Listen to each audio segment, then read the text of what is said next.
आप सभी का स्वागत है आज इस कार्यक्रम में। This a part of it is convocation.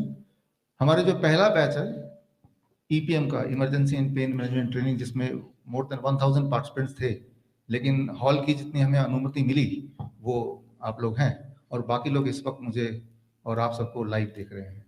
तो जो लोग मुझे लाइव देख रहे हैं एंड जो यहाँ पे हैं, सबको I welcome once again in this training. और धन्यवाद धन्यवाद। कुछ खास बात है जो आपसे शेयर करना चाहूँगा।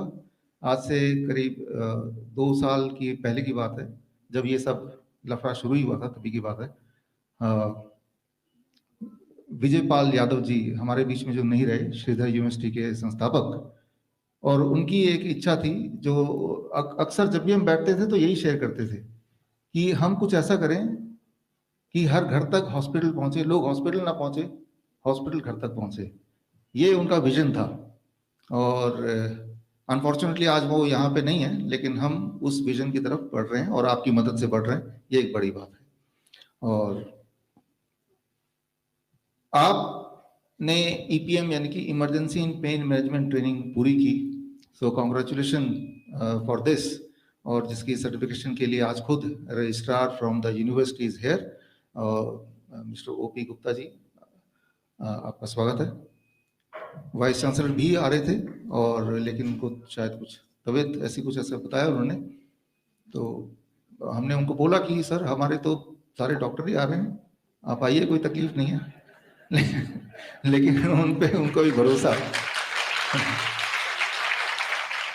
थोड़ा कम होगा, तो भरोसा बनाना पड़ेगा। देखिए, ठीक करना बड़ा आसान है, लेकिन लोगों को भरोसा देना कि आप ठीक हो सकते हैं, that is a tough job, right.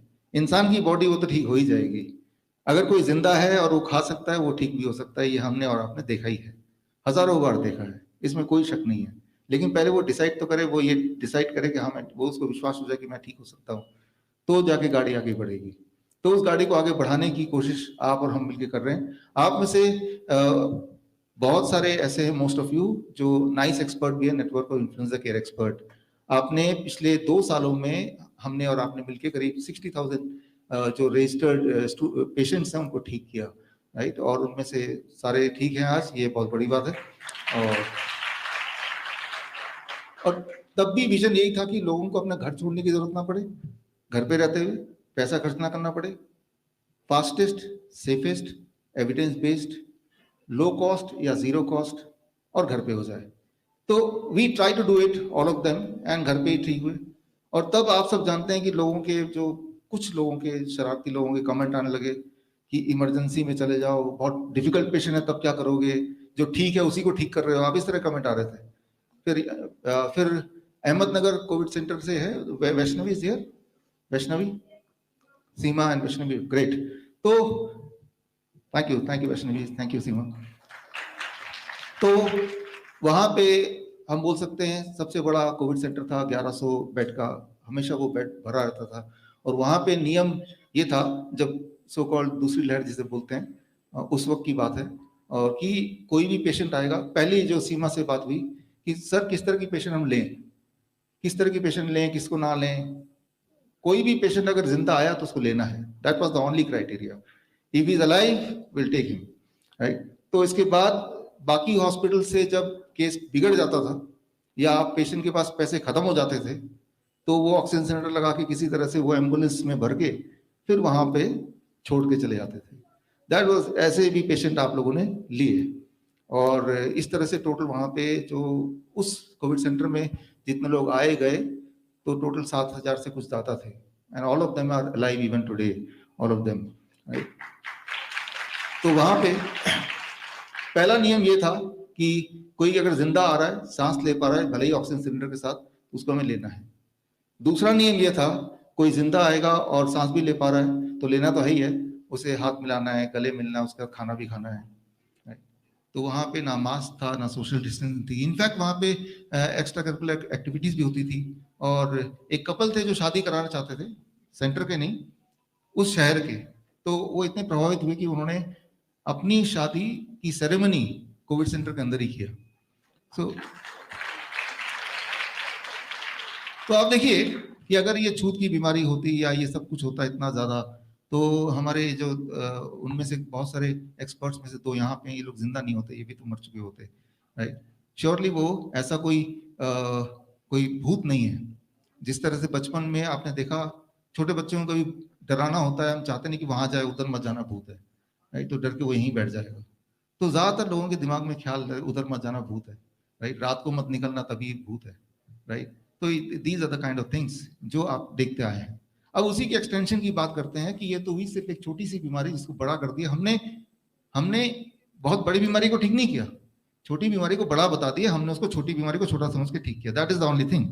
अगर हम ठीक नहीं करते तो क्या वो ठीक नहीं होते? तब भी वो ठीक हो जाते, लेकिन उनको कुछ सपोर्ट सिस्टम की जरूरत थी। तो यू ऑल जो नाइस एक्सपर्ट्स, हमने एक सपोर्ट सिस्टम दिया जिससे उनको भरोसा हुआ and they got cured, right.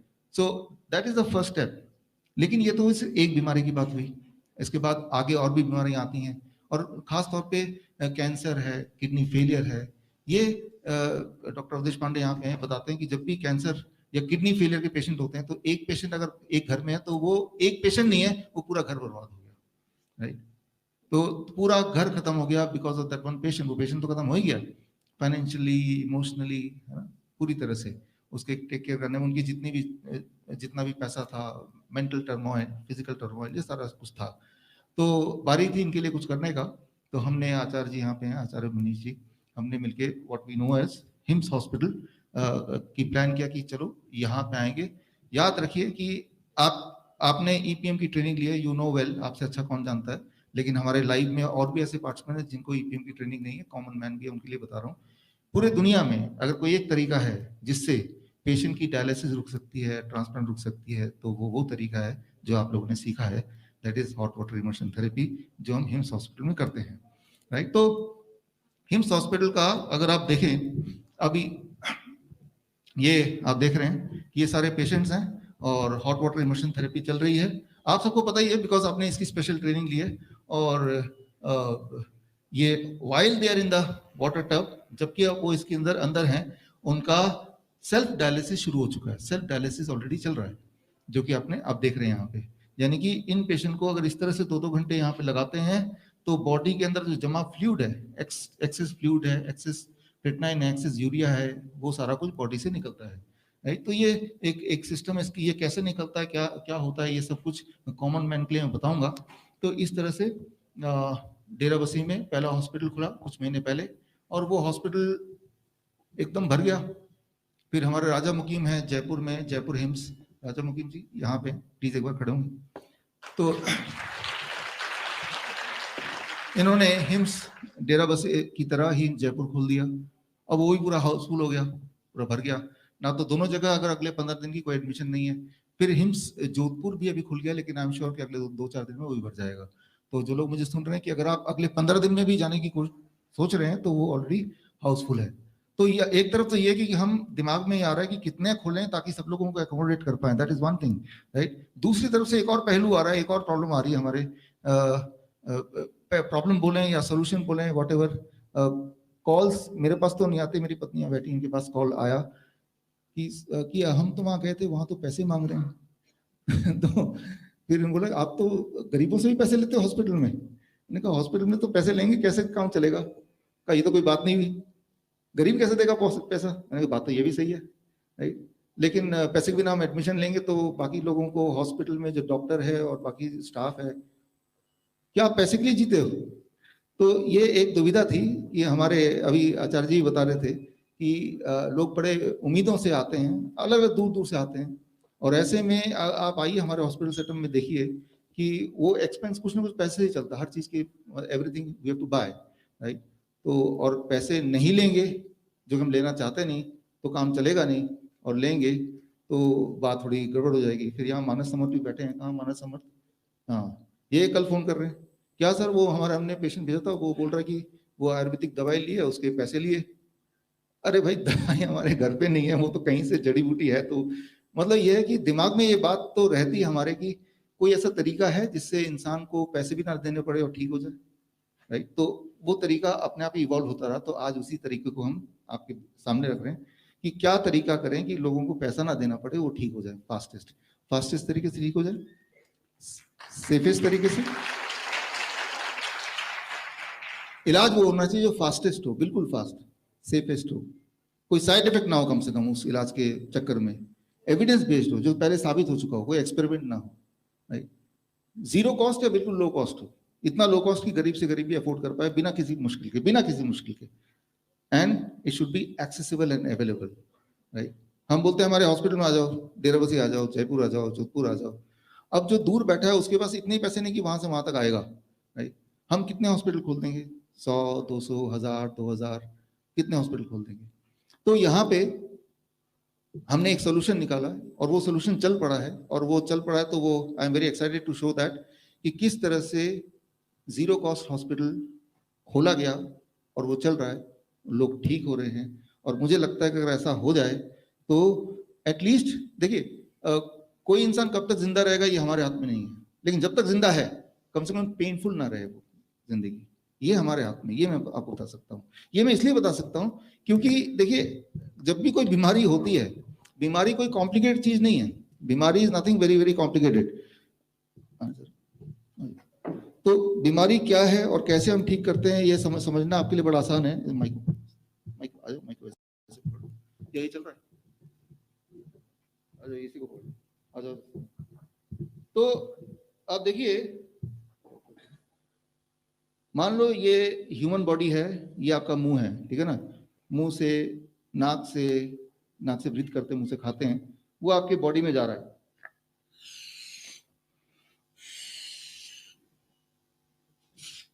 ये आपके बॉडी में चला गया, राइट। रोज कुछ ना कुछ जा रहा है बॉडी में, राइट। और जो बॉडी में जा रहा है, साथ में आप यूरिन पास कर रहे हैं, अगर हम किडनी के कॉन्टेक्स्ट में बात करें, राइट, तो वो बॉडी से जो चीज नहीं चाहिए बॉडी से निकल भी रहा है, राइट, या फिर आपके पसीने से निकल रहा है या आपके स्टूल से निकल रहा है। एक बैलेंस बना हुआ है ना, कुछ बॉडी में जाएगा और कुछ बॉडी से निकलेगा, तो एक बैलेंस बनाया है, राइट। उतना जितना कि ये बलून सह पाए, मतलब कि आपका बॉडी उतना स्ट्रेस ना हो जाए कि बलून की तरफ फट जाए। लेकिन आप सोचिए कि आउटलेट बंद हो जाए, आउटलेट बंद हो जाए, लेकिन ऊपर से खाना जा ही रहा है, राइट, और एक दिन, 2 दिन, 3 दिन आउटलेट बंद है, फिर तीसरे दिन भी, फिर चौथे दिन भी आउटलेट बंद है। तो एक दिन आएगा जब ये आउटलेट बंद है, राइट, तो वो फट जाएगा, तो इस मेडिकली इसे बोलेंगे कार्डियक अरेस्ट हो गया, राइट। वो body is like a balloon और एक टाइम पे वो फटेगा and that is the death, right. तो फिर अब क्या है कि जितने रफ्तार से अंदर जा रही हैं और जो चीज यूज नहीं हो रही है वो बाहर भी उसी रफ्तार से रोज आना चाहिए, और अगर नहीं आता है तो बॉडी में कहीं ना कहीं वो स्टोर होता जाता है, और स्टोर होता है तो उसी को हम बोलते हैं स्टोन, उसी को बोलते हैं ट्यूमर, उसी को बोलते हैं सिस्ट, उसी को बोलते हैं फिर स्वेलिंग, उसी को बोलते हैं क्रिएटिनिन, उसी को बोलते हैं यूरिया, उसी को बोलते हैं एक्सेस शुगर, उसी को बोलते हैं हाई ब्लड प्रेशर। अब कोई से कोई बीमारी को ले लो, हो यही रहा है, राइट। आपने कुछ भेजा अंदर, कुछ तो यूज कर लिया बॉडी ने, और जो यूज नहीं कर पाया वो बॉडी ने निकाला, राइट। फिर अगले दिन कुछ भेजा अंदर, फिर बॉडी ने यूज किया, कुछ जो नहीं निकाल यूज कर पाया वो बॉडी ने निकाला, राइट। तो एक बैलेंस बना हुआ, हम जिंदा हैं, हमें कोई दर्द नहीं, कोई पेन नहीं है। लेकिन जो लोग बीमार है, जिनको बीमारी बोलते हैं, वो क्या होता है कि वो बॉडी निकाल तो रही है लेकिन कम निकाल रही है, राइट, ज्यादा जा रहा है, निकल कम रहा है। तो जो एक्सेस है वो बॉडी फिर कहीं ना कहीं मैनेज करती है, स्टोर करती है, वो कहीं भी स्टोर करती है, तो उससे जुड़ के एक बीमारी होती है। So you have to understand कि कोई भी बीमारी हो, दैट मीन्स कि बॉडी के अंदर there is something, certain things जो कि नहीं होना चाहिए वो बॉडी में है, राइट। अगर वो घुटनों के में इधर है तो वो फिर बोलेगा, वो जॉइंट पेन बोलेगा, आर्थराइटिस बोलेगा, कोई ना कोई और नाम देगा, लेकिन it is an excess accumulation, right. वो एक्सेस एक्यूमुलेशन वो क्रिएटिनिन के फॉर्म में हो, वो यूरिया के फॉर्म में हो, यूरिक एसिड के फॉर्म में हो, कभी कभी कोलेस्ट्रॉल के फॉर्म में हो, right. I am not saying cholesterol is good और बैड, लेकिन गलत जगह पे अगर कोलेस्ट्रॉल होगा तो बैड है। कैल्शियम गुड और bad, I am not saying that, लेकिन कैल्शियम गलत जगह होगा तो वही स्टोन बन सकता है, सही जगह हो तो हड्डियां मजबूत हो सकती हैं। तो कोई भी न्यूट्रिशन गलत और सही तो होता नहीं है, राइट। वो कौन सी जगह पे है, दैट डिपेंड, उस पे निर्भर करता है कि वो आपके लिए काम करेगा या आपका नुकसान करेगा, दैट्स इट। तो अब बड़ा ही सिंपल कि हमें सिर्फ एक काम करना है कि बॉडी के अंदर जितना एक्सेस है उसको अगर हम निकाल देते हैं, जितना भी जिसके पास है, तो पेशेंट ठीक हो जाएगा ना, वही तो दिक्कत है। और निकालने के लिए भगवान ने बहुत सारे तरीके दिए हैं ऑलरेडी नेचर में, राइट। उनमें से एक तरीका है, that is we call it the third kidney, तीसरा किडनी। 2 किडनी तो है आपके पास, तीसरा क्या है, उससे भी बड़ा kidney, that is the skin, right. Skin is the third kidney. The biggest organ, right. अब आपको ये समझना पड़ेगा, if I come back again, एक बार फिर से आ जाओ, कि मान लो कि मैंने इसको, अब इतने में कोई इस बलून को दर्द नहीं हो रहा है क्योंकि इसकी कैपेसिटी के अंदर है, राइट। लेकिन ये कैपेसिटी में बढ़ा दूं, थोड़ा बहुत डिस्कंफर्ट होगा, कैपेसिटी और बढ़ा दूं, अब डिस्कंफर्ट ऐसा होगा कि वो सहा नहीं जाएगा, अब कुछ ना कुछ करना है। अगर किसी भी डॉक्टर के पास जाएंगे, वो बोलेगा कि भाई इसमें आपने जितना भरना चाहिए था हवा उससे ज्यादा भर गया, तो थोड़ा हवा निकाल दो। इंपॉर्टेंट ये है, ये नहीं कि थोड़ा हवा निकाल दो, इंपॉर्टेंट है कि वो थोड़ा हवा कहां से निकालना है, what should be the outlet, right. हवा निकालना है, बात समझ आ गई। हवा कौन से रास्ते से निकालना है, आउटलेट ऐसा हो कि इस बैलून को नुकसान ना पहुंचाते हुए हवा को निकालना है। Try to understand this. हवा को निकालने का एक और तरीका भी मैं निकाल सकता हूं, मैं पिन यहां से बोलूं तब भी तो हवा निकल जाएगा ना, बट कॉस्ट क्या पे करना पड़ेगा मुझे, बैलून भी फट जाएगा। Try to understand that. ये एक बात जो एक मत हो सकते हैं कि ये श्योर है कि आपके बॉडी में कुछ एक्सेस को बाहर निकालना है, but where is the difference, difference is in one thing only, कि जो बाहर निकालने का जो रूट है, रास्ता है, वो हमने गलत चूज कर लिया तो हम निकाल तो देंगे, but that will cost the life, right. किसी की जान चली जाएगी, या जान नहीं भी जाएगी तो वो काफी डैमेज हो जाएगा। जितनी बार कोई भी पेशेंट डायलिसिस के लिए जाता है तो ये पक्का है कि उसके अंदर फ्लूइड ओवरलोड हो गया, मतलब ज्यादा फ्लूइड भर गया है, ज्यादा क्रिएटिनिन भर गया, यूरिया भर गया, XYZ, ज्यादा न्यूट्रिशन भर गया इन द रॉन्ग प्लेस, तो निकालना है यहां तक ठीक है। लेकिन निकालने का रास्ता अगर डायलिसिस हो तो that is as good as कि निकालने का रास्ता हम ये बोल रहे हैं कि बैलून को बीच में से छेद कर दो, राइट। जो रास्ता भगवान ने बना के दिया उन्हीं में से कोई रास्ते से अगर निकालेंगे, राइट, तो बिना डैमेज किए, बिना बॉडी को डैमेज किए इंसान को हम दोबारा हील कर सकते हैं। लेकिन अगर जो रास्ता भगवान ने नहीं बनाया उस रास्ते को हम नया बनाएंगे तो हर बार जितनी बार डायलिसिस होता है, जैसे डॉक्टर अवधेश पांडे बोलते हैं कि एवरी टाइम जब डायलिसिस होता है तो मान लीजिए किडनी को 1000 पार्ट में डिवाइड कर लीजिए, तो हर बार one part is getting even more damage, right. You are giving a cost to it.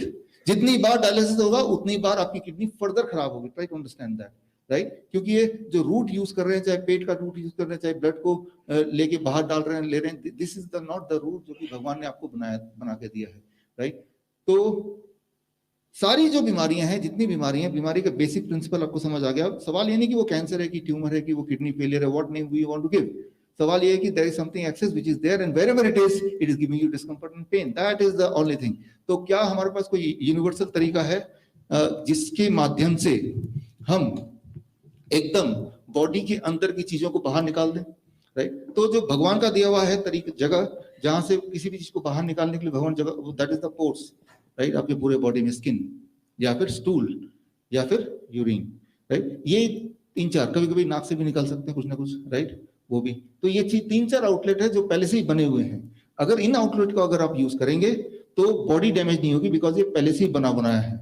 अब मुझे कमरे से बाहर जाना है, मैं अलग से एक दरवाजा छेद करके फिर निकलूं तो ये डैमेज हो जाएगा। लेकिन जो दरवाजे ऑलरेडी बने उन्हीं में से मैं कुछ यूज कर लूंगा तो इमारत का कुछ भी नहीं होगा। तो हमें ये देखना है कि हमारे अंदर जो दरवाजे हैं वो कौन कौन से हैं, कौन से दरवाजा नहीं खुल रहा तो ऑल्टरनेट दरवाजा हम कौन सा यूज कर सकते हैं, तो काम बस निकालना है। तो ऑल्टरनेट दरवाजा क्या है, उसी पे हम आ रहे हैं। तो यहां पे समझिए, ऑल्टरनेट दरवाजा हमें पता है कि हमारा स्किन है। जब भी कोई किडनी फेलियर, हम किडनी के कॉन्टेक्स्ट में बात कर रहे हैं, but you can extend to any disease, right. Kidney patient को जब हम देखते हैं तो मैं डॉक्टर अवधेश पांडे, हम लोग आचार्य महेश, हम ये नहीं देखते कि आपका क्रिएटिनिन कितना है, वी नेवर सी दैट। जब भी मैं किसी पेशेंट देखता हूँ, किडनी पेशेंट, उसके पैर देखता हूँ सबसे पहले।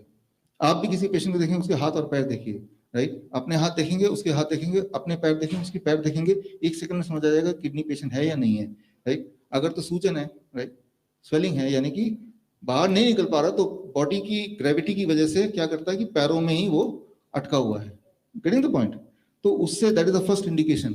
कई बार तो उसको उल्टी होने लगती है, बॉडी का जो बाहर जाने का जो भी आउटलेट है उसको यूज करता है। कई बार उसको इचिंग हो जाएगी, यानी कि स्किन के रास्ते बॉडी बाहर निकालने की कोशिश कर रहा होगा, राइट। तो इस तरह से तो ये सिम्टम हम पूछते हैं कि इचिंग हो रही है क्या, उल्टी हो रही है क्या, एक्सट्रीम वीकनेस होगा, राइट, क्योंकि वो ऑर्गन्स के ऊपर वो फ्लूइड जमा है तो ऑर्गन्स ठीक से फंक्शन नहीं कर पाएंगे। तो this is how we know कि भाई इनके तो किडनी में दिक्कत है, is a patient, right. Kidney patient बोले या सिर्फ पेशेंट बोले, ये भी एक क्वेश्चन मार्क है। इतना ही पता है कि भाई इसके बॉडी में जो जमा हुआ है वो उसी स्पीड से नहीं निकल रहा है, और उस स्पीड से जब नहीं निकल रहा है तो इसमें दोष किसका है, किडनी का दोष है, या स्टमक का दोष है, कौन सा ऑर्गन का है, ये भी एक थोड़ा सा कंफ्यूजन बना ही रहता है। लेकिन हमारा मतलब सिर्फ इतना है कि निकल जाए, राइट, कहीं से भी कैसे भी निकले, ठीक रास्ते से निकल जाए, दैट्स ऑल। अच्छा, कैसे पता चलेगा निकल रहा है कि नहीं निकल रहा है? बड़ा सिंपल है। अब देखिए यहाँ पे this is what we call as hot water immersion therapy. अब देखिए इसमें पानी में हम बिठाते हैं इस तरह से, और पैर सीधे हैं और गले तक पानी है, पानी का टेम्परेचर 40 डिग्री सेल्सियस। और अभी जैसे आप और मैं हूं, अभी एटमॉस्फेयर, राइट, स्पेस से ऊपर जो हवा है, हवा का दबाव हम सबके बॉडी में है, right, that is called 1 atmosphere pressure. लेकिन पानी का दबाव भी हो गया ना, जो आदमी बैठा है यहाँ पे, उसके पानी का दबाव इसके नीचे वाला हिस्सा जो है, पानी का दबाव है प्लस एटमॉस्फेयर का दबाव है, 1 atmospheric pressure plus the pressure of the water also. ये दोनों प्रेशर प्लस हीट, जब ये तीनों चीज काम करते हैं तो एक मैजिक होता है कि बॉडी के अंदर जो अलग एक्सेस चीज है, हमें नहीं पता वो एक्सेस कैल्शियम है, वो यूरिया है, वो पोटेशियम है, वो सोडियम, हमें नहीं पता। हमें तो पता है कि पेशेंट को तकलीफ है, वो एक्सेस क्या है हमें नहीं पता। तो जैसे हमने बिठाया, जो भी चीज एक्सेस है वो स्किन के रास्ते निकलना शुरू हो जाएगा, right. If it is creatinine, वो निकलना शुरू हो जाएगा स्किन के रास्ते, और उसका यूरिन का अर्ज, उसे पेशाब आएगा, राइट, वो बोलेगा मुझे पेशाब करने जाना है। तो या तो यूरिन इकट्ठा होगा जो वैसे नहीं यूरिन हो रहा था, या फिर स्किन के रास्ते से होगा। एक्चुअली दोनों चीज ही होना शुरू हो जाता है। अच्छा, हमें कैसे पता कि हो रहा है कि नहीं हो रहा है? हम पहले उसका वेट करते हैं वेइंग मशीन से कि भाई आपका वेट कितना है, 65 kg। फिर उसको बिठाते हैं, 2 घंटे बाद फिर वेट करते हैं, निकलने के बाद, ट्राई करने के बाद वेट है 64 kg। तो कितना एक्सेस निकल गया? 1 किलो निकल गया ना। इसी को बोलते हैं डायलिसिस, राइट। इसी के सारा जो इंडस्ट्री है, दैट इज डायलिसिस, राइट। तो ये कैसे होता है, फिजिक्स ऑफ इट, राइट। ये इंजीनियर ज्यादा समझ पाएंगे, डॉक्टर कभी नहीं समझ पाएंगे, बिकॉज ये फिजिक्स, बॉडी का फिजिक्स काम करता है। ये समझना होगा आपको कि जैसे ही इस पोस्चर पे कोई बैठता है, उसका जो स्ट्रोक वॉल्यूम है, हार्ट रेट, वो बढ़ता है 20%, और पूरा जो ब्लड है वो इस हिस्से में आ जाता है ज्यादा, पैरों से, राइट, इस हिस्से में आ जाता है। एंड देन, क्योंकि सारे जो ऑर्गन है वो यहीं पे हैं, पैरों में कुछ खास कुछ है नहीं, right, and then it starts working, right. तो ऐसा होने के बाद बॉडी की केमिस्ट्री काम करने लगती है। There are certain kind of chemical जो बॉडी में कम होने लगते हैं, certain other kind of chemical जो बॉडी में बढ़ने लगते हैं, राइट। इन केमिकल के नाम क्या है, कैसे होता है, वो एक अलग विषय है, will not go in detail, right. जिनको डिटेल में जाना है तो यहाँ पे ये बुक है, बुक के लिंक में जाएंगे, डिटेल में पता चल जाएगा। ये केमिकल चेंजेस आने से skin starts behaving like a kidney, right. ये केमिकल चेंज आने से skin starts behaving like a kidney, right. तो और उससे क्या होता है, 2 घंटा जब बैठता है, sodium excretion increases by about 5 time, potassium bye double, urine output उसका 3 गुना बढ़ जाता है, स्वेलिंग उसका रिड्यूस होने लगता है, वेट रिड्यूस होने लगता है। कैसे पता लगेगा भाई? मेजर करके पता लगेगा। उनका ब्लड प्रेशर, पहले दिन ही ब्लड प्रेशर घट जाता है, पहले दिन ही, for most of our patient जो हिम्स में एडमिट है, या जो हमारे वर्चुअली जिनको देख रहे हैं, पहले दिन ही उनको ब्लड प्रेशर की गोली उनको कम करनी पड़ती है। बिकॉज ब्लड प्रेशर ज्यादा क्यों है? अब देखिए, जब मैं बैलून को फुला रहा हूं तो बैलून का प्रेशर क्या होगा, एयर प्रेशर क्या होगा, ज्यादा होगा कम होगा? ज्यादा। लेकिन थोड़ा हवा निकाल दूं फिर कम हो जाएगा ना। तो हमने 1 kg फ्लूइड, एक्सेस फ्लूइड निकाल दिया, तो ब्लड प्रेशर कम हो गया। अब कम हो गया, दवाई लेके आप क्या कर रहे थे? ब्लड प्रेशर कैसे कम कर रहे थे? आप हार्ट को मजबूर कर रहे थे कम फंक्शन करे, ऐसे आप ब्लड प्रेशर कम कर रहे थे। Do you want that, right? लेकिन हम क्या कर रहे हैं, हम वो जो ब्लड प्रेशर कम ज्यादा होने का जो बेसिक कारण है, try to understand, excess fluid को हटा दिया, 1 kg वो हट गया, और वो पता भी चल रहा है आपको, जिसका जितना ज्यादा फ्लूइड ओवरलोड होगा उसका वेट उतना ज्यादा गिरेगा। मान लो किसी, जैसे मैं हूं, मेरा फ्लूइड ओवरलोड ऑलमोस्ट नील है, तो मेरा वेट हो सकता है 200 ग्राम ही गिरे, राइट। तो जो कोई 2 kg भी गिर जाता है, 3 kg भी गिर जाता है 2 घंटे के अंदर, राइट। तो इससे जो भी चीज आपके बॉडी में जिस मात्रा में भी एक्सेस है, we do not know, we can not calculate, ये हमारे बस की बात नहीं है। लेकिन हमारे बॉडी को ऑलरेडी पता है। हमको बॉडी को उस सिचुएशन में डाल देना है कि बॉडी अपना काम करना शुरू कर दे, right. We have to just do this. हमें बॉडी को सपोर्टिंग सिस्टम पे लाना है, हम खुद बॉडी के इंजीनियर ना बन के बॉडी को माहौल देना है, right. So this is what we have been doing, जो हम करते हैं अपने पेशेंट को। और ये सिर्फ किडनी पेशेंट की बात नहीं कर रहा हूँ, ये सारी चीज जब एक्सेस होता है तो वो किडनी पेशेंट नहीं, वो कैंसर पेशेंट भी बन सकता है, वो हार्ट पेशेंट भी बन सकता है, क्योंकि बीपी हाई हार्ट पेशेंट का भी होता ही है, राइट। तो अब देखिए व्हाट एल्स, जब हम किसी को हॉट वाटर इमर्शन में बिठाते हैं तो एक और फायदा हो जाता है कि अगर उसका पार्किंसन है तो वो भी ठीक हो जाता है, अल्जाइमर है तो वो भी ठीक हो जाता है। जो न्यूरो डीजेनरेटिव डिजीजेज हैं, डिप्रेशन में वो ठीक होने लगता है। क्योंकि जितनी सारी डिजीजेज मैंने अभी आपको उदाहरण देके बताया, कोई भी डिजीज ले लें, अगर उसके बॉटम में जाएंगे तो आपको दिखेगा कुछ ना कुछ एक्सेस है। For example diabetes, what is the thing which is excess, है ना? तो कोई भी बीमारी का नाम ले लो, उसके अंदर आपको पाएंगे कि कोई चीज जो एक्सेस है। अच्छा, उस एक्सेस शुगर को हटा दें तो क्या डायबिटीज रह जाएगा? No, right? तो लेकिन कितना शुगर एक्सेस है, we do not know, right? हमें अंदाजन से बोल रहे हैं। जब हमें कुछ पता ही नहीं है तो हमें सपोर्ट करना है, let the body do, right? तो जो न्यूरो डीजेनरेटिव डिजीजेज हैं, right, Parkinson, Alzheimer, depression, right, या मस्कुलर एट्रोफी, मस्कुलर डिस्ट्रोफी, ये सारे जो नाम हैं जिसमें मसल बिल्कुल कमजोर हो जाते हैं कि पेशेंट चल भी नहीं पाता है, धीरे धीरे विकलांग हो जाता है पूरी तरह से। छोटे बच्चे भी होते हैं इसमें, राइट? तो यानी कि जो चीज एक्सेस में है बॉडी में, वो मसल्स को खा रही है, मसल्स के बीच में उसको काम नहीं करने दे रही है। तो वो क्या एक्सेस है वो हमें पता नहीं है, बट हमने एक ऐसा माहौल दे दिया उसको कि बॉडी ने उन चीजों को निकाल दिया।